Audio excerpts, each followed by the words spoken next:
സുന്ദര, ആ ഞാനൊരു കാര്യം ചോദിച്ചാ നീ സത്യസന്ധമായേ മറുപടി പറയാവൂ. ഉണ്ണികൃഷ്ണ, നിന്നോട് ഞാൻ എന്തെങ്കിലും നുണ പറഞ്ഞിട്ടുണ്ടാ ഉണ്ണികൃഷ്ണ?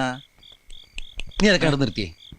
എടാ, ഒരു ബാങ്ക് തൊഴിലാളിയുടെ മകളെ ഒരു ബസ് മുതലാളി കല്യാണം കഴിക്കുന്നതിനെ കുറിച്ച് എന്താണ് നിന്റെ അഭിപ്രായം? ബാങ്ക് തൊഴിലാളിയുടെ മകളെ മനസ്സിലായി, ആ. പക്ഷെ ബസ് മുതലാളി മനസ്സിലായില്ല? ഇല്ല. ഞാനൊരു ക്ലൂ തരാം. അമ്പാടിയിലുണ്ട്, കൈലാസത്തിലില്ല.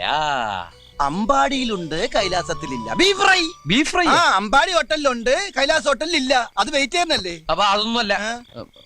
ആ, ആലിലയിൽ കിടക്കും ചൊറിയ പുഴു. ഛേ, പാമ്പിന്റെ മുകളിൽ ഇങ്ങനെ നൃത്തമാടും. നീല നിറത്തിലുള്ള ഉജാല ഉജാല ഉജാല. വേണ്ട വേണ്ട, എല്ലാം മാക്കി. വെണ്ണ കട്ടു തിന്നുന്നവൻ. മിൽമ പ്രസിഡന്റ്.